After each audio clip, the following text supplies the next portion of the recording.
This is a disclaimer. The views, information, or opinions expressed in the Chai and Chill podcast series are solely those of the individuals involved and do not necessarily represent accurate information. The primary purpose of this podcast is to educate and inform. This podcast series does not constitute medical or other professional advice or services. You may not cut, edit, or redistribute this podcast without the express approval of the Chai and Chill podcast team. The developers of the Chai and Chill podcast assume no liability for any activities in connection with this podcast or for use of this podcast in connection with any other website, computer, or device. Thank you. And if you like our content, please make sure to like this video and subscribe. Hello, guys. Welcome back to the Chai and Chill podcast. I'm your host, Daniel Rahman. Joined with me today is the co-host, obviously, Waleed Saeed. And we also have a guest, Nick Polimeni. But before we get into that, make sure you like this video, subscribe to the Chai and Chill podcast, and also comment down below any of the other topics that you'd like to see covered in the future of the podcast. So, obviously, we have a great guest with us, Nick. Please tell us a little bit about yourself and what you do. Okay, so I'm 22 years old. I live in Stroudsburg, Pennsylvania, and I've made a little close to about $400,000 day trading. Wow. That is amazing. So what made you actually get interested in doing stocks? Like, were you always interested as a child, or were you just like, hey, I want to make some money? What was the main drive just for you to go into the stock market? Yeah, of course it was a little bit about, making money. I was around 16. Okay. When I started looking into things and dabbling a little bit here and there. I was always good at math, so that was a big thing. All the numbers, anything with numbers, I'm all for. That's really how that started, and it was just on my own, just on my own. So it wasn't like any of your parents; it was just your own drive. No, it was just me, locked up in the cage. Okay, that is amazing. So it's all your drive. That is great. That's great to hear. Yeah. If someone watching this podcast was interested in investing and getting into stocks, why do you think people should invest in stocks? Why should they over something else? Yeah, over like something else like drop shipping or something other than that, like selling stuff. Why do you think stocks is like the main thing or something? I mean, I'm not here to kind of like say one thing's better than the other, but also it's all about where you're good at. I mean, if you're good at drop shipping, then you're gonna have a better return drop shipping. If you're good, good with the numbers and you're good at the markets, you're gonna have a better return, at the markets. In me, I probably wouldn't be that great at drop shipping. Like, you gotta find what you're good at, and you just have to just nail it, to $1 million. I feel like, again, getting into stocks, why I got into stocks and why I started to look at it was because I feel like stocks has a huge influence in the world. Like, everything you see on news reflects on the stock market, and you don't need to be a super genius to do stocks, right? You just have to learn how to do it, which isn't really that difficult. And how I got to know you was I bought your course. I wanted to learn how to do the basics of stock market, and that helped me a lot. I was like, I think I'll enjoy this. So I think, buying your course or finding it on Google or however they obtain it, people should take a look at it, because I feel like that makes you get an understanding like, hey, this is what I'm going to have to do well in this. And that's just how it's going to be. Like, there's no easy way to make money in this world. That's just a simple truth. Very true. Very true. So, and the stock market's a way to make money, but it's not easy as well. I don't want to say it's an easy way to make $1 million. No, and actually it's a 90% fail rate. So, you got to be in that top 10% to, be consistent. So people say that the stock market is not safe and it's a scam, and especially regarding cryptocurrencies. Do you agree with this, or do you think that's just a bunch of BS? So I mean, it kind of depends what you mean by unsafe, because there's risks, right? But the market itself is SEC regulated, at least for stocks. Crypto, there's that extra market in crypto. There's those lower tier, small cap cryptos that could be 90% scams. You know what I mean? So yeah, in that regard.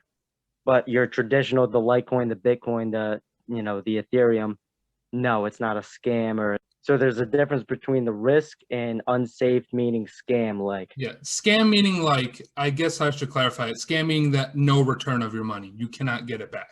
If I were to invest in Apple, I would never get that money back. It'll just be gone. Oh, okay. Something No, of course not. Of course not. No. Yeah, no. And especially a lot of people are like, that's a waste of time. You shouldn't do it. And I was like, yes, I mean, you have an opinion. Everyone's opinion is valid. But I wanted to like look into it myself, and I realized that they were wrong. Obviously you can buy stock. You can obviously give the stock back whenever time you want. You can day trade it. You can do it long term. You can always get a certain percentage of your initial investment into a stock. And Waleed, what did you think before you started to invest in the stock market? What was your perspective on it? Saw the opportunity. I just saw the opportunity, whether you were good or not. So if I was going to be good enough and I was going to make it, then that's what was going to happen. I kind of thought about, day trading was, I'm like, generally we're all pretty young here. I think Nick, you're 22. Yes. Danielle, you're about 20, right? Yeah. And I'm 19. So I feel like if there's a time to take risks, now's the time, because we have nothing, like no one relying on us or anything like that. Mm-hmm. So I feel like that's why I got into day trading. It's because, there was risk to lose money, but, it wouldn't be as detrimental to my future as it would be maybe like 10 or 20 years down the road. So that's absolutely. why I decided to get, into day trading nowadays. Mm-hmm. Yeah, no, $500, say, at 19 or 20 or whatever, it's a lot of money to you maybe now. I'm not sure what a lot of money to you is, but long term, $500, I mean, it's nothing. Yeah. That is true. Even 20 grand or 30 grand or whatever, it's nothing. Yeah. 40 years down the road. Yeah. So how much money did you start with then when you were investing? So I did have $18,000, right? Okay. So I got that money from 3 minimum wage jobs that I was working for like 2 years or so. Okay. Putting in those hours, 60, 70-hour weeks, 7 days a week, holidays, everything. Oh, right? Wow. You're on that grind. You were on that grind. Yeah, everything. So that was like everything I had at that point. You know what I mean? So, yeah. I was 18 grand. That was like everything I had at that point. Okay. Right. And so first year, I got that knocked down to about 6. Okay. 6 grand. So from 18,000 to 6,000. Wow. That was my first year. And how did you feel? Like, did you feel like it was a dark time. It was tough. I just had to really all I did was I had to lock myself in the cage here and just figure it out. Because you could give up and then take that loss and then just move on and start back from square one. And I'm one of those people. I got the ego. I can't really do that, Yeah. So I really locked myself in the cage and I had to figure this out by myself because, there's nobody I could really turn to that I know. Did you have any close family friends that were like, dude, you lost $12,000. Like, it's not it for you. Give up. Yes. Yeah, actually, everybody. Everybody. And I'm one of those people, like if somebody tells me that, I'm not that strong to where I could have them around all the time. So so what I had to do was I had to kind of distance myself from everybody. Yeah. Because I wasn't strong enough to deal with that kind of conversation, while I was trying to make it work. If you can't handle, someone saying that to you, like if you had a confidence issue about what you were doing and somebody was saying it wasn't working or it's not going to work out, you have to just kind of distance yourself from those kind of people. And those are the people you like talking to. Those are your boys. And especially if you're getting nah, I give up type of thing from them, that hurts the most. That definitely hurts the most. It did. And I just had to sit on this computer and I had to do it by myself. I did everything. I did everything I could. Everything I could to figure it out and to get the money back little by little, and now to where I am with around 400,000 in profits now. That You was were only net negative the first year. What happened after that first year? I got my act together. Uh-huh. So that whole first year, I would say the last 2 months, I really got it together. And I was like, I had to come up with, a couple of strategies, a couple of different strategies that I was good at. So I even had spreadsheets going, Excel spreadsheets. I was looking at random charts all day, every day, weekends, everything. Wasn't hanging out, wasn't going outside. I was in here looking at charts and looking at patterns that would repeat over and over and over and over and over again. And I would document those into the Excel spreadsheets. And until I found things that would work about 75, 80%, those were patterns I would stick with. Okay. And so I started off with that, and I was doing, pretty well with that. I wasn't really making a lot of money, but I was winning, right? I was winning consistent. So, it was great. But I also realized by the time I would take a loss, it would kind of like wipe out everything. One loss would wipe out 10 wins.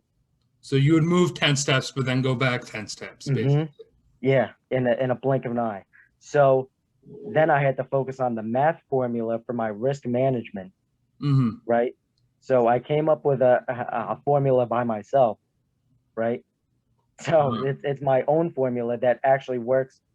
It works better than anything I've read about online or anything else. So I made that myself on the Excel spreadsheets, and I still use that today. I use the same formula today. And what was the basis of that formula? Like what made you think of what that formula was? So it's on, what made me think about it?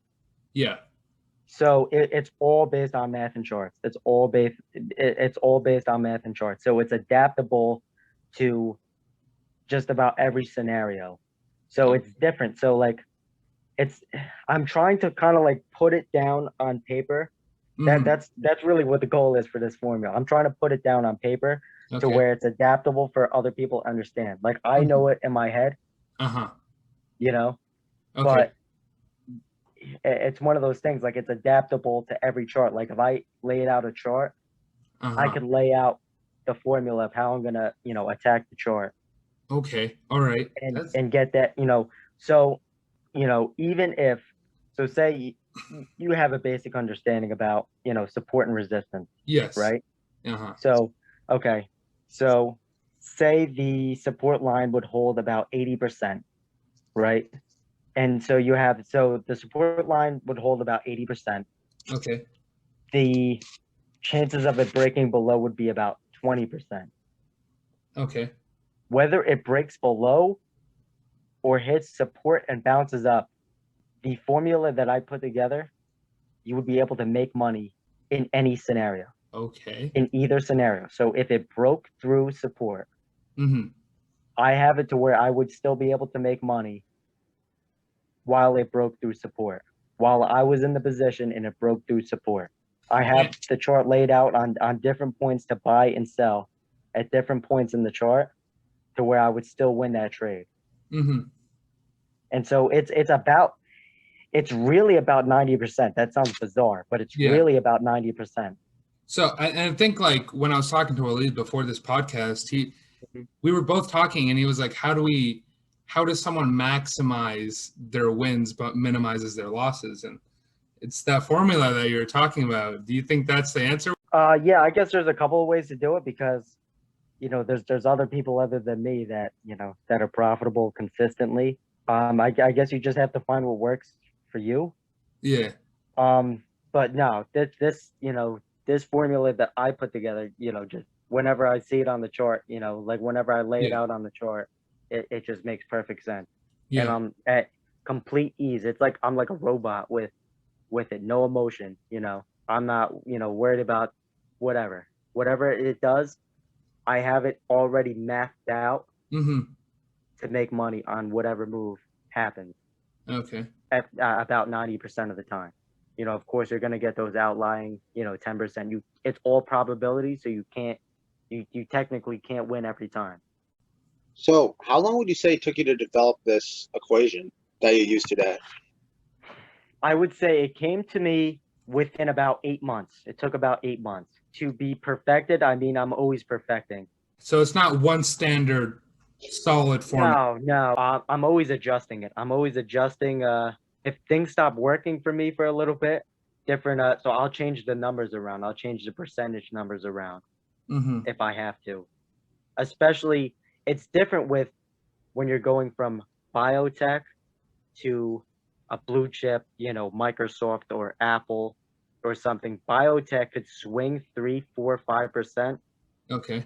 Way easier than, something like Apple. So I have to adjust that formula for biotech and for blue chip. So it's not the same. Okay. I have to adjust the numbers. So it's kind of like that. I'm always adjusting the numbers wherever, depending on volatility. Well, how do you predict the percents? How do you know what percent it will go up? Do you eyeball that, or do you just hope for the best, or like how? Usually I could eyeball it. I kind of know the price action of the things that I trade. And then do you look at that price action from past values, or how do you do that? Yes. I mean, a lot of the things I trade, I know like the back of my hand. Like I know how these things move. Okay, so then that's what you look for before investing in a stock, those values. And, yeah. I mean, Another thing, how I could kind of predict volatility is a small cap. Obviously a company that's $100 million is going to be a lot more jumpy up and down than the Apple. So that's also another thing I kind of look for volatility, because any kind of influx of money could have a big impact on up or down. All right. Okay. You were saying that you're able to easily predict, the stocks that you concentrate on, how they're going to move. So are you focused in one industry? Most of my career, I guess, is in biopharmaceuticals and crypto. Those are my two. Stuck to those two for years. Okay, so then what are your top 5 cryptocurrencies and top 5, like, I guess, bio stocks, BioNTech stocks? So here's the thing with that. I don't have a top 5 for either one, and I probably never will have a top 5 for either one. So people saying these are my top 5 picks, that's bullshit. That's what you're trying to say. I mean, maybe it's not, but it's like a confidence issue for me. Okay, For them, I think. For them, it's a confidence issue. For me, I don't like diversity. I feel like that's a confidence issue.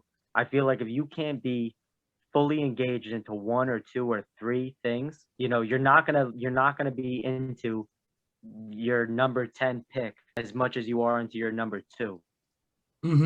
Okay. You know what I mean? Yeah. So I would just focus on number 2 instead of focusing on 7, 8, 9, 10. You know what I mean? Yeah.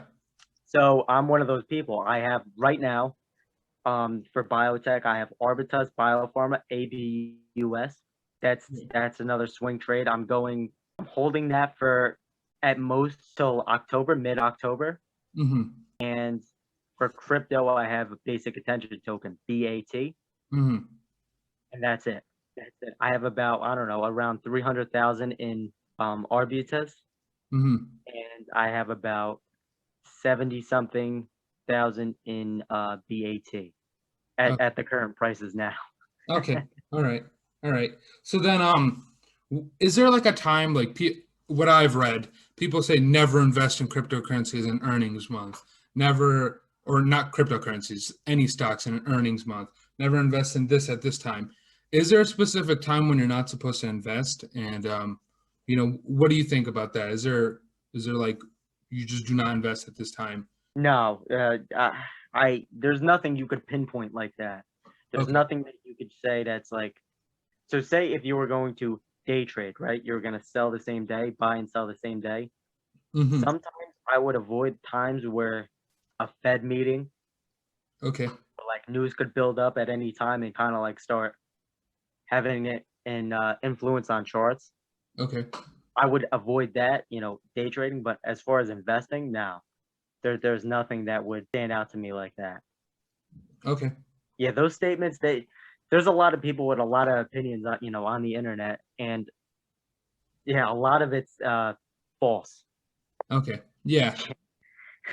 Like how Google is, you know what I mean? Yeah, 90% of that stuff you read online is false.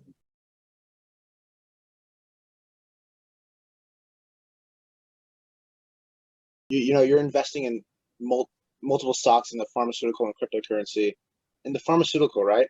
So I know you. I think you know who Kevin O'Leary is, right? Of course. Of course, yeah, Shark Tank guy. So Mr. Wonderful said that if you're gonna invest in a stock, you should make sure that the stock pays a dividend. Do you agree with that? For him, that's a good strategy, right? Here's the thing.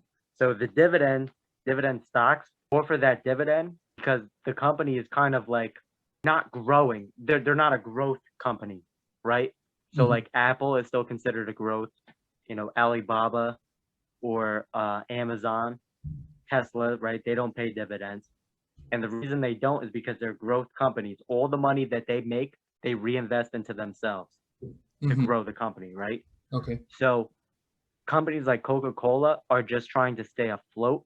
They spend billions and billions of dollars just to stay afloat. And that extra money on top, they give to the shareholders as a reward for holding the stock, right? Coca-Cola isn't going to move 10% in a year or 20% in a year. They're just not. Their valuation is not going to grow at 10% a year or 12 or whatever, 15% a year because they aren't growing as a company. You see what I mean? With that being said, the dividend stocks are great to earn the passive income, right? Okay. But you're also going to need a lot of capital to earn enough passive income to where it's worth it. So I would say stick with the growth stocks first till you build that capital up, or have a mix of both. So like have the dividend, have half, growth stocks or pharmaceutical or whatever you want to do. And as your growth stocks are, hitting hard for you, you could rotate more money into the dividend stocks and kind of grow it like that. Because if you've got $1,000, dividend stocks aren't going to do anything for you. I'm just being honest. The dividend stocks aren't going to be doing anything for you for what $1,000.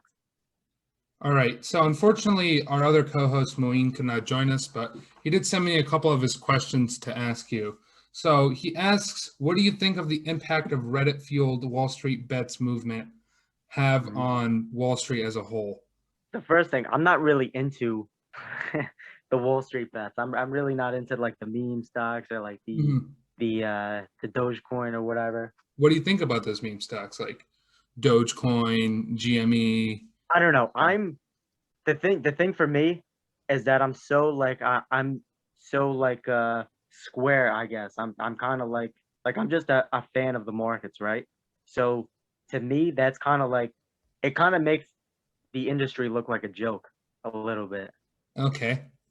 You see what I mean? Yeah. So it kind of it doesn't sit right with me. It's what it is, right? But it's not something that I'll be taking a part in. So sure. if you were to look at this, like someone, just an average person sitting on the couch watching TV, and they're looking at GME and they're looking at this stuff, do you think those people should expect that they're going to be 100% guaranteed money? Because you see people going, oh, I made $10,000 on Dogecoin, or I made $500 on GME stocks.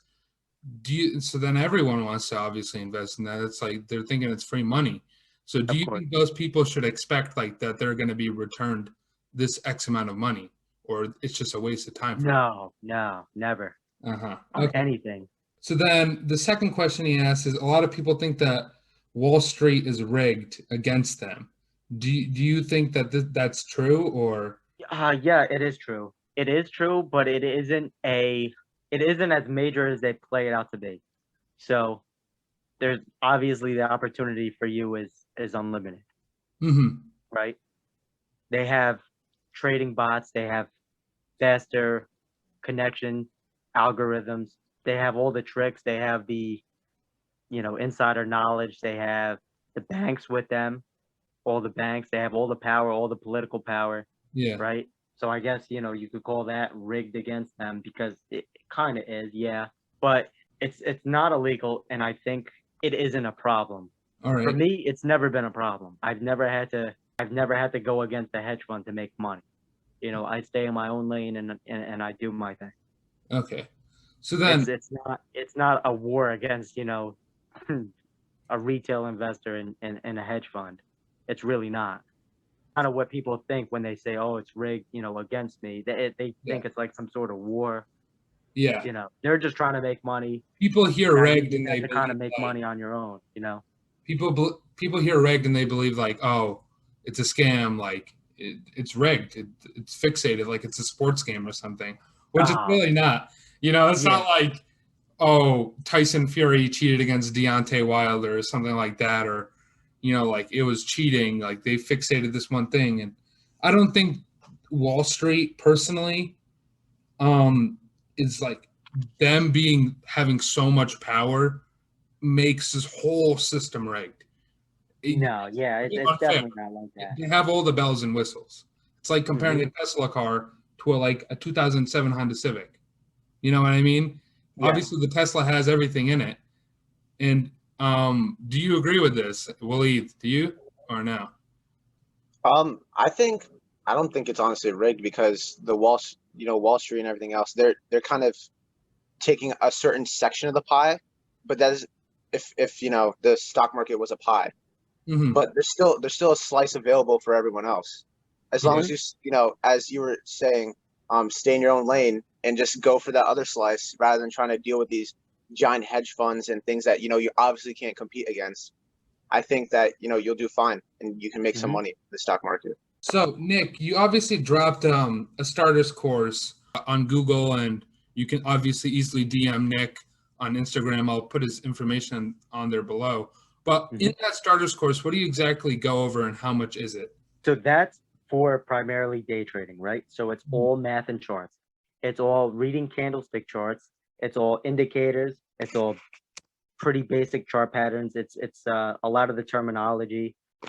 Stuff like that. Just like it's enough to where, like, if you kind of have a general understanding of how things move and what things are, you could take that course and go from like not knowing anything about anything to making some moves on your own.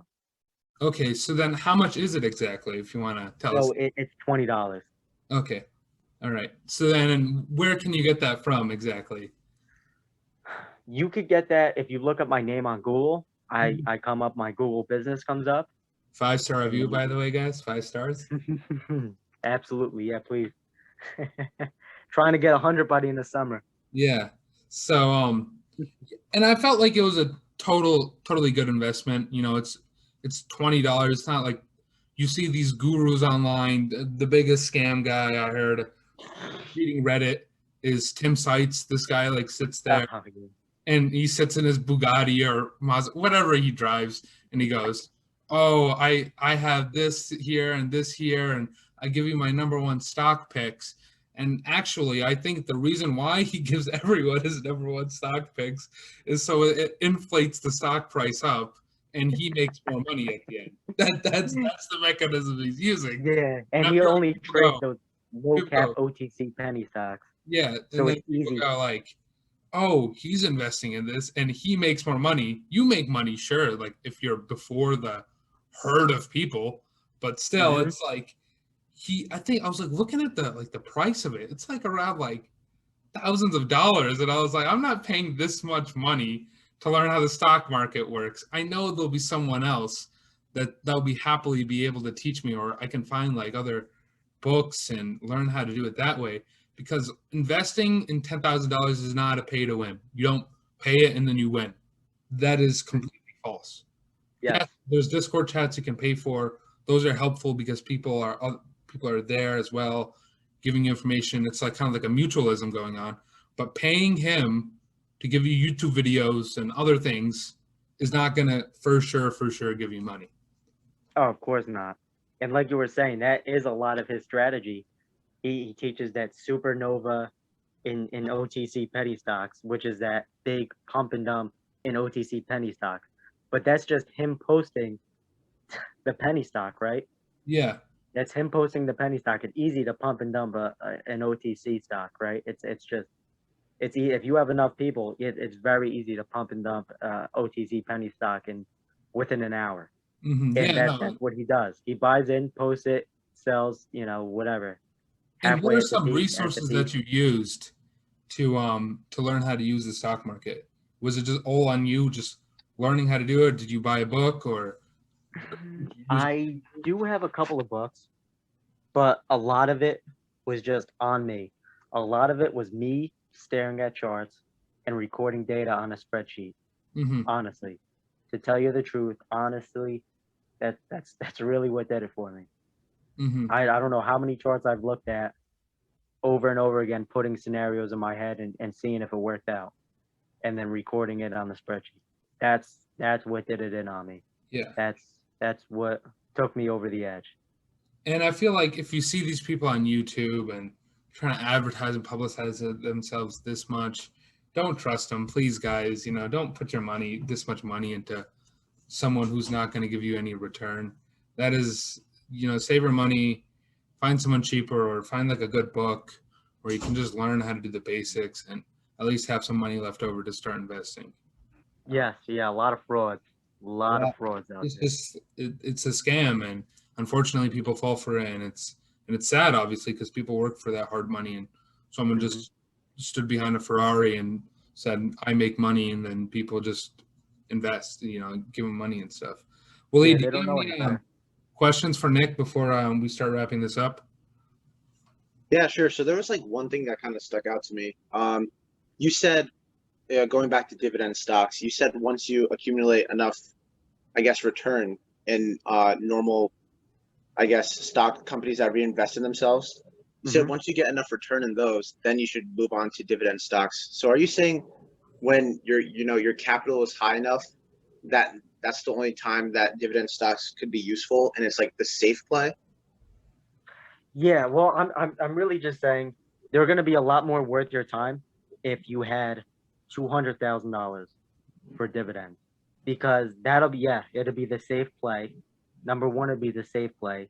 It'd be semi-guaranteed because dividends aren't always consistent year after year. They aren't always as consistent.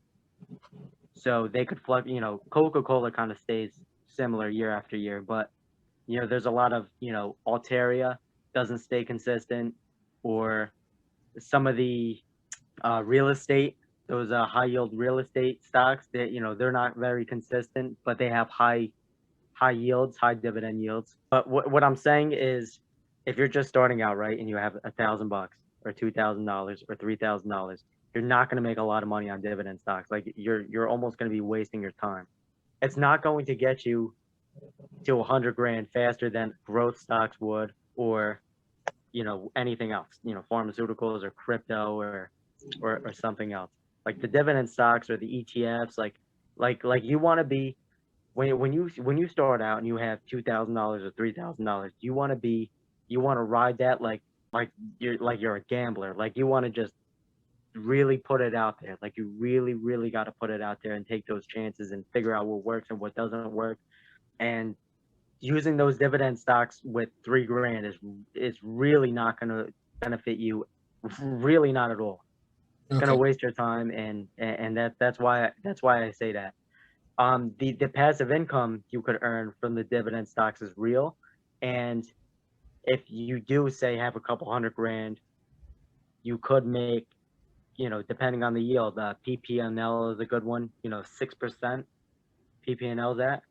So if you had 200 grand, you would be able to pull in whatever, $12,000 a year from dividends. It's safe. It's nice. It's like a nice income substitute if you have an extra 200 grand laying around. But if you have $1,000 or $2,000, that's what, you know, $12. Yeah. So then, I guess we're nearing the end of this podcast, and from what you said in the beginning, you know, you started at a low and you came to eventually a huge high in value of money. Do you have any encouraging, I guess, words for the audience that are either at a huge loss in the stock market or are getting interested in the stock market at all? Yeah, so I'll start with the people that have like a little interest in the markets. So you could really do really well in this if you're into this, not because of the money. So like if you were just into charts, if you were just into math, if you were just into balance sheets, if you were into, you know, pharmaceuticals, if you were into looking over data, and comparing data, you could do really, really, really well. If you're just here because you want to make a quick buck, it's not, most of the time it's not going to work out for you. That's just the way it is. You have to be really interested in this, and that's what anything really. So like, you have to kind of like evaluate yourself before going into it, before you come in here and take a huge loss, and then go on to something else. If you are just looking at this as a get rich quick or whatever, it's not going to work out. Yeah. If you're into this to be into this, you have a really high potential of doing well. So that's the big key. The money part has to be a secondary feeling. Like, I don't get excited that much with the gains, and I think you see, right? You look at my my posts, your stories, and you see, like the ups and down days or whatever, like things I'm holding. This isn't day trading. I rarely have a loss when I'm day trading, but I'm just talking about holding a bus. You could see $10,000 in losses in a day, or 10, 20, or whatever, 30 in gains in a day, and I don't ever get excited about that anymore. I'm more into what I'm doing. Yeah. Besides the money. So that's like big for me, and that's how I've been able to kind of grow this fast. Like, it's been fast. It's only been a couple of years, So for people with a huge loss, they're only going to get out of their huge loss once they have that breaking point. They have to have the breaking point. They have to have the breaking point where it's not like, so they don't give up on themselves, but they have to have the breaking point where, like, they have to do whatever it takes in order to get the money back. Like, they're willing to do anything to get the money back. That's cutting everybody off.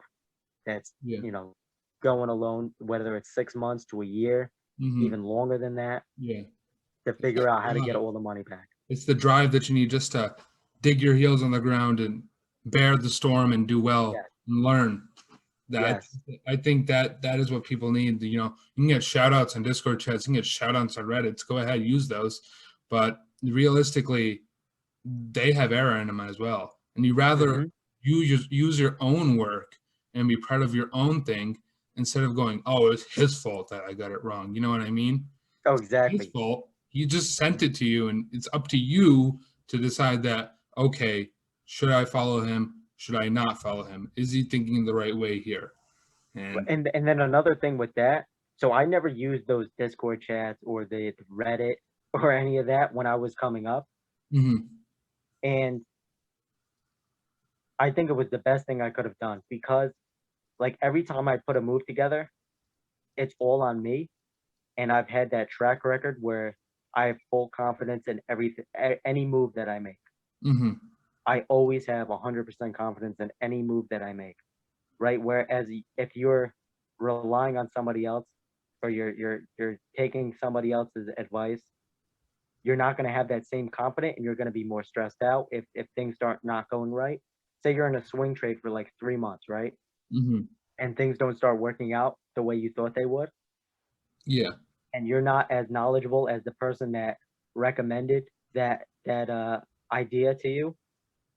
You're going to be stressed out. You're going to like wonder, is this going to work out for me? Is this not going to work out for me? With me, I have 100% confidence. I could watch, money evaporate, and I won't break a sweat. I'll sleep just fine at night. So that's the big thing. Being self-sufficient. Being self-sufficient is way important. So then I guess that wraps up this podcast. Thank you, Nick, and thank you, Waleed, for giving your time. Thank you for having me. Giving the time to this podcast, and I really enjoyed it. I learned a lot. Hopefully the viewers learned a lot. And please like and subscribe to the channel, and comment down below anything else you want to see. If you want Nick back on the podcast, we could talk more about stocks. This is only like 40, 30 minutes. We can go on for longer if I wanted. Tip of the iceberg. Yeah. So, like, subscribe.